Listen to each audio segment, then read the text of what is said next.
mawulira galiwo galaga nti munnange ekiteesi atebizeemu era nga abakungu ba KCCA bayitiddwa bukubirire. Abo boolaba awo mu kifaananyi mwe muli Lord Mayor Erias Lukwago n'abakungu ab'enjawulo mbunga mwe muli ne ba engineer Erias abatuuse waneeno ku Kiteezi dumping site okulaba ogubadde mbu babadde bali awo ono balaba omuliro nga gutandise okuba nga ate guvaayo wansi eyo. Ekyo ne kitiisa nnyo abantu kwe kuba temyako mangu nnyo nabo ne badduka bukubirire bajje balabe ekyogubadde. Bagamba nti okusinziza nga webiri mbaba fire brigade aba experts mu fire brigade mbu bagambye nti kibadde kyagala babe nga bakozesa method gye bayita maram dosing method. Sigimanyi munnange eninga okusinziza ku explanation we batyo bagambye mbu kyekibadde kirina okubanga kikozesebwa mbu as opposed to water bowser. Okitegeera ekintu ekyo naye mbu unfortunately equipments mbu ezezo equipments mbu ze bayita maram conveyor belts mbu tubadde tetuzirina era teziriiwo. Okitegeera so mbu ne bateesa ne bakkirizaganyiza ne bakkaanya nti bakozese method gye bayita mechanical methods era ne bagamba nti katusuubire nti ejja kubanga etuyambako okubanga etaasa embeera mu kaseera nga kano okubanga katangira ate okulaba ng'oba oliawo dumping site eno ebbaluka. Tusuubire nti munnange kijja kubanga kitaasa embeera tulema ate munnange kudda mu miranga nabewoowe. Tubadde tukyali ku ebyo nga tukyali ku nsonga z'ekiteezi ne zireeta omukulu amanyiddwa nga Kya Mukama.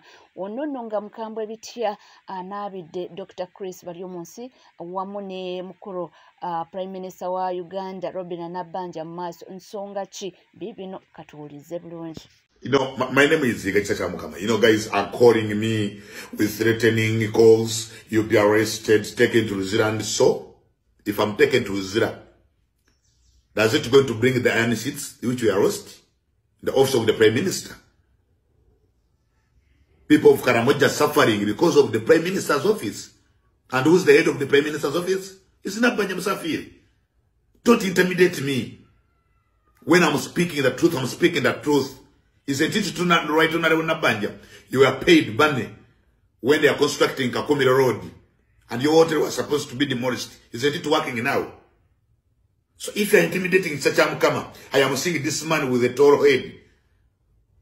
Baryomunsi, you are calling whoever you know to expel Kya Mukama. Tell them to expel me.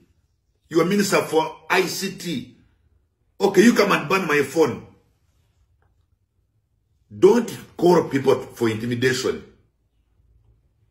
Now, actually, Nani Baryomunsi called the head of public service. Kya Mukama should be expelled. And the head of public service had to call someone. You will not. I said one day, one time, Nabbanja was a RDC. And she was transferring like other normal people. Who was transferring? Was it president? Or permanent secretary for Office of the Minister for President? The country is in a corruption state of 75% by its own government people. Heads actually, not even its own people. People who are working in the government, they're corrupt people. So if you are here intimidating Kya Mukama, please don't intimidate me. If I said, Baryomunsi, you are going to lose the seat of the chairperson of Western Uganda, you are going to lose it. What have you done for NRM people? Even a small by-election of which sort of we lost. And you are here intimidating Kya Mukama. Intimidating of what? You cannot. I would want to stop police officer coming to my office.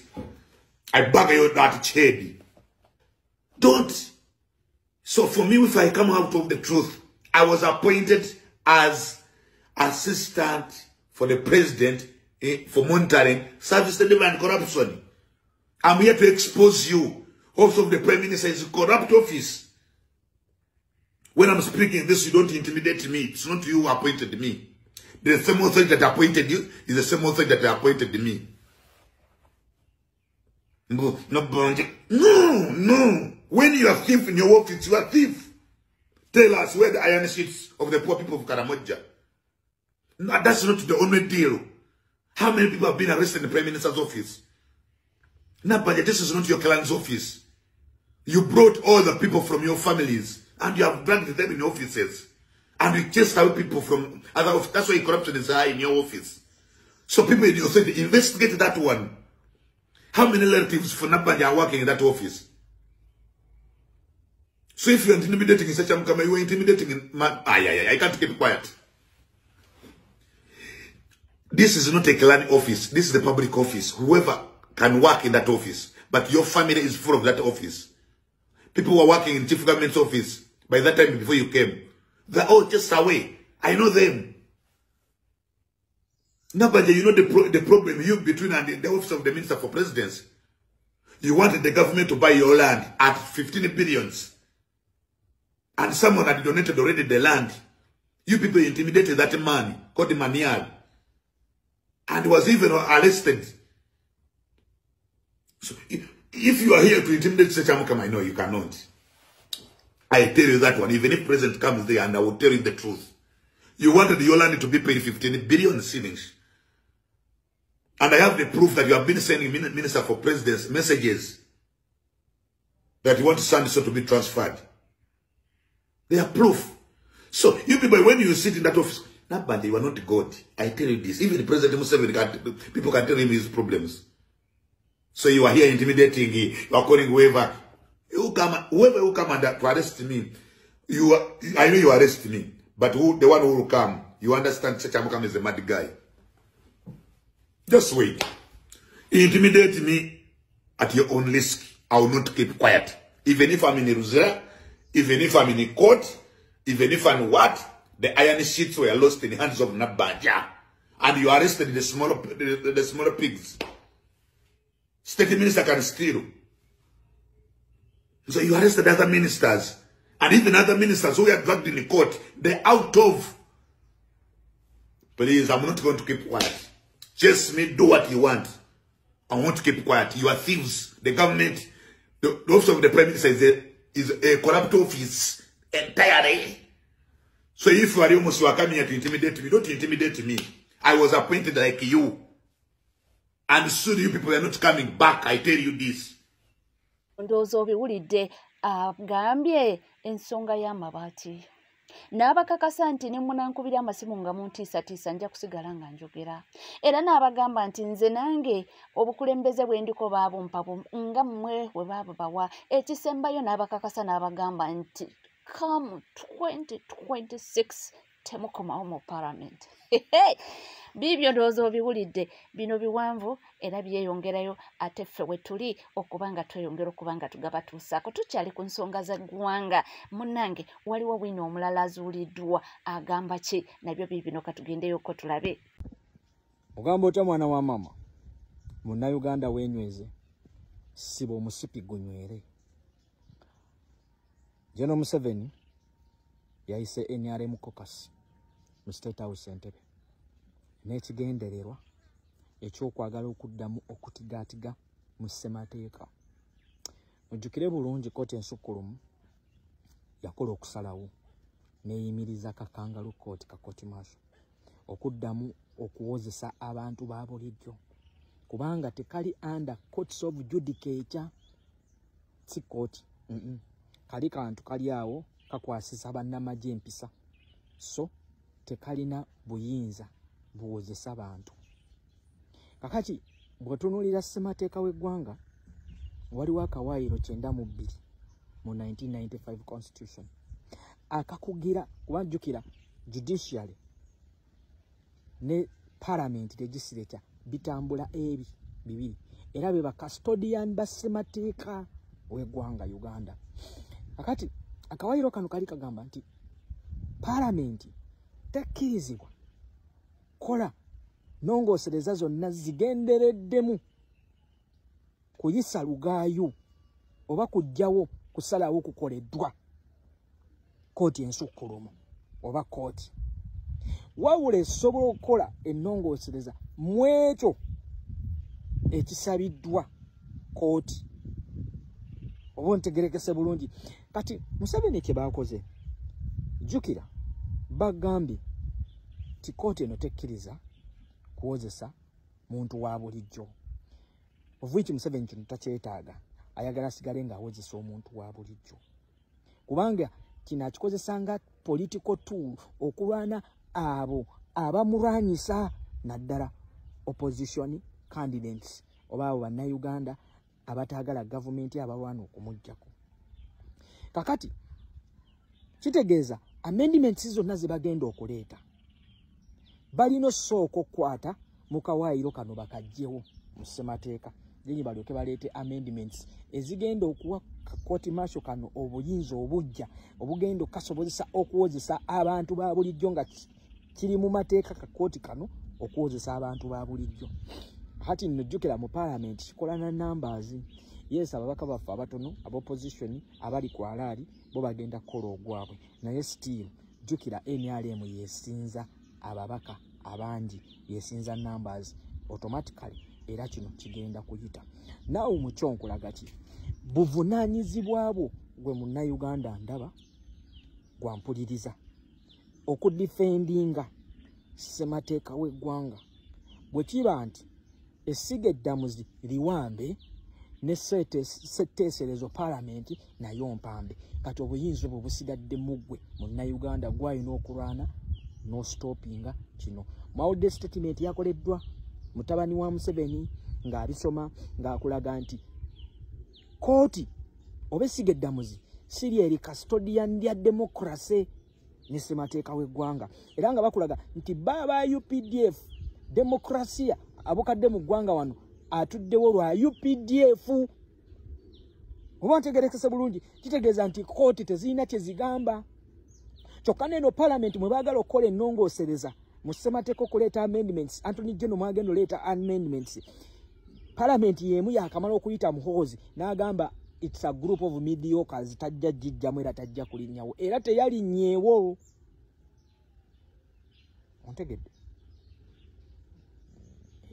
eyo nno nsonga omunnayuganda yeetaaga akitegeera akimanyi nti ffe tulina obuvunaanyizibwa obuyimiriza bino byonna naye awatali ekyo tosukera ku mata n'osuubira nti amaanyi gali mu babaka b'opposition b'olina bano abatono abalina easily compromised than gwe omuntu owa wansi amaanyi gali mu ggwe situka nsonga eyo ate nga tukyetooloolera nga tukyatambula tuli ku nsonga z'eggwanga omwami yevuddeyo n'akola akatami n'agamba nti banna NUP bwe munaaba temuli begendereza entebe ya Kawempe North tujja gifiirwa agambye nti munnange muyinza okunvuma muyinza buli omu okwogera kyayagala nti naye nze ndabira ddala mumpulirize bulungi mumpe ku matu bwe munaaba nga temuvuddeeyo ne mukola ekisaanidde entebe ya Kawempe North nti twandikifiirwa muna NRM omukyala Nambi Farida yandituwangula NUP bwetaweera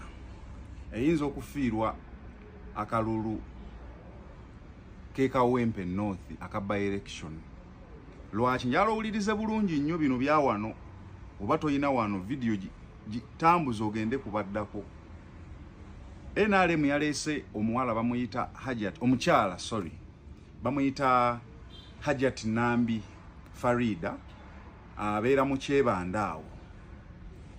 Hajat oyo muwala wa NRM National Vice Chairman Haji Moses Kigongo. Omukyalo oyo Hajat oyo NRM gwe yawadde kadi okuvuganyaawo. Ekyo kyokka kikulaga tebaveetinze na kuveetinga nti bayite mu veetingi. Waliwo ababadde abaagala awo nga Kalaadi n'abalala ne babatuuza ne boogera nabo ne bava mu reesi y'okulwanira kadi ya NRM. Kikulaga ki nti Nambi Farida ayina ebikonge eby'amaanyi. Taata we yamyuka President Museveni ku bwa chairman bwa NRM mu Uganda yonna. Haji Moses Kigongo. Ekyo kikulaga nti akalulu bakeetaaga. Ate jjukira mu by election bw'ojjukira akalulu akali e Kayunga Nakwedde nga muwonge amubba, actually muwonge yabba Bubbi Nakwedde. Bakozesa amaanyi mangi era president yayimuka n'agendayo. Ne mu kalulu kano President Museveni asuubira okugendayo bakayinamu interest kubanga kamuwala wa vice wa President Museveni mu Uganda. Ekyo abantu abasinga tebakitunulidde bagamba nti afuna kaadi ya National Unity Platform yagenda okuwangula. Naye n'ekyo kitunuuliremu abantu beekawempe kituufu ba change. Naye oyinza okwesanga abasajja baleesa amaanyi.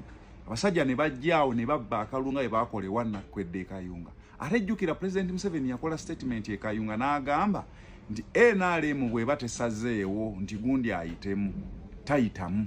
Tuzze tugiraba mu by election zonna ng'oggyeko aka UPC kabadde is it Koboko something like district Njerabidde UPC ke yawangudde akena ke yakulembedde mu UPC ne kawangula.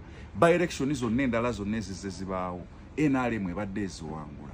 Njala abantu beekawempe mubeere very serious n'ensonga mugitunuulire nga nkulu. National Unity Platform paka kati babadde bava mu debate wenzijidde ku VDN. Tebannaba kulonda gwe bagenda kuwa kaadi. Naye Nambi ye baamulonda dda era ali mu kutambula. Mukyala musiraamu ate nayo pira nkulu.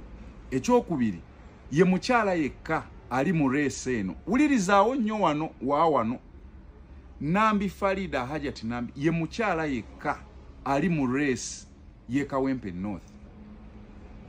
Ate mu Kawempe North musinga mu bakyala percentage population yaabwe esinga mu bakyala mu Kawempe abakyala abasiraamu. Ekyo kisobola okumuwa enkizo okufuna obululu obwo n'obululu bwaki bwa NRM kuba bwo tebukyuka aba NRM bo baba NRM. Okitegeera kakati bw'otunuulira mu nti n'aba NUP kati bali 10 basajja bokka abagala kaadi. Kale tukitwale nti omu gwe bagiwadde abalala bana ne bajja independent. Bokusinzira wembalabye ojja kulaba ye abagenda okujja independent. Obubulu bagenda kubugabana. Kitegeeza Nambi kiba kimuwa enkizo. Bw'otunuulira Khalifa Aganaga aba FDC si basiru okuleeta Khalifa Aganaga. Kawempe eyo gy'olaba ejjuddemu ba ghetto youth abavubuka abato abakkiririza mu by'okuyimba ebya boxing ebintu bya talent. Era ojja kulaba nga waliwo abagenda okuwa Khalifa Aganaga. Naye obwo bonna bululu bwa opposition bugenda kugabanibwa. Obwa Nambi busigala buli solid tebukwatibwako. Era FDC mbanenya Mwami Amuriati ne banno abenajja nankumbi abakutte kaadi ne mujiwa Khalifa Aganaga. Oba bakutte omuntu ne mumusimbawo. Ekyo ekifo kyandibadde kiri respected. Ne mukireka National Unity Platform ku opposition. Nereeta omuntu omu ate ne emphasizing ne bana abayisimbyewo. Oba badde bavuganya ku kaadi omwenda baleke kujja. Then awo babadde basobola okubatolinga n'Enambi. Naye nkubuulira bagenda waliwo abagenda okujja okwesimbawo FDC ereete mutazindwa eyavuganya ku kaadi ya FDC mu kalulu akaweddaawo yakwata ndoza kyakusatu. Naye akomawo kuba independent. Obululu nabo weebuli agenda bwonoona. Naye nga yandibadde takomawo okugeza okusobola okulwana n'Enambi Farida. Otherwise mugenda kubeera shocked abantu beekawempe nga babagamba nti MP wamwe Enambi Farida why ayina ebikonge taatayo w'amaanyi amyuka President Museveni. President akalulu agenda kajjamu Museveni. Awo Muhoozi we yabadde ku Talehe City ekyotera yagambye nti amagye gagenda kubeera mu kalulu kano nnyo n'amaanyi. Lwaki? Nti akalulu kabeeramu violence, kabeeramu ebikyamu bingi ebikolebwa. Ye yagambye mbu bikolebwa opposition. Era kye kigenda okuleeta amagye mu kalulu kano gasobole okutebenkeza emirembe. Ekyo kitegeeza ki? Tulabye amagye nga gatiikinga obululu tetukimanyi ffenna. Tulabye amagye nga ga inciting violence. Tulabye amagye nga galina side gye gawagira. Amagye singa gajja e Kawempe ne gabeera ku side ya Nambi. Olowooza ki ekigenda okuddirira? Namwandu, Twahiya, Seggirinya naye akalulu ajja. Ndowooza agenda okubeera omukyalo owokubiri mu kalulu ako. Nekyandibadde kikulu Namwandu. Bwe mubeera nga family oba nga mwe bannamwandu nga mulina personal assistant Luwemba nga bamuwadde kaadi, lwaki temuwagira oyo?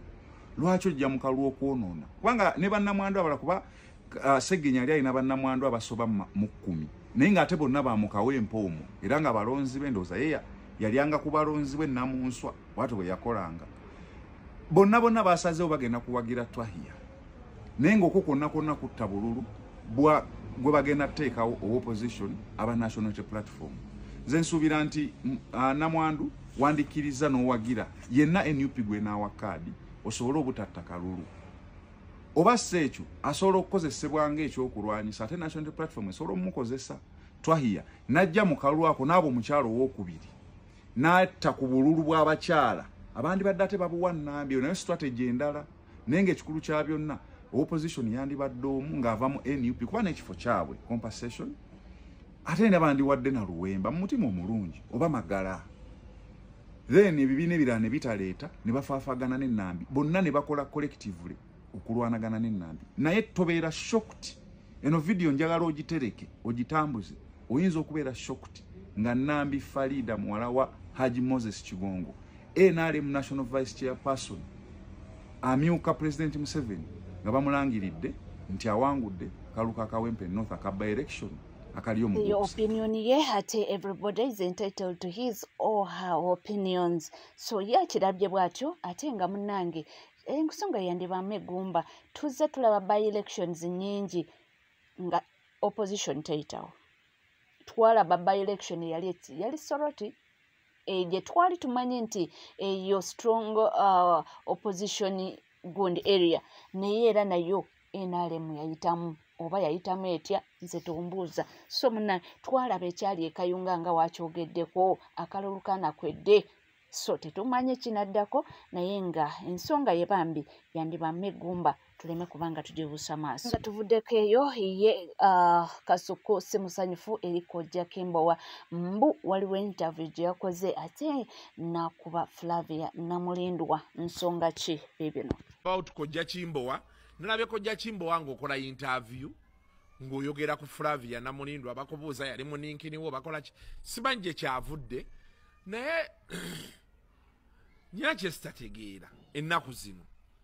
People are free and blunt. Oli avaayo n'atuula mu kamera n'aga nti oyo Namulya ngatatidde. Omukazi n'ajja mu kamera n'agamba oyo yandya. N'omubuuza nti are we in the same country? You have a boyfriend, you have a girlfriend. Oli n'atuula n'akugamba nti oyo Namulya yali muntu Namulya boldly. Nalabye Kojja Kimbowa mu interview sokozanye interview eyo nenebuuza nti Kojja Kimbowa tutegeera ffenno tuli ku peji yemu bye bamubuuza. Tuli ku NCK TV kugamba kimu nti bw'obanga tona subscribinga kekadde subscribinga ringinga that notification bell sharinga likinga tulina amawulire mangi nnyo nnyini ddala kugamba bugambye nti tuula butuuzi kalira nywera ebisigadde byonna nja kubanga mbikuwa era nja kubanga mbikutuusaako sigala naffe tuvaamu.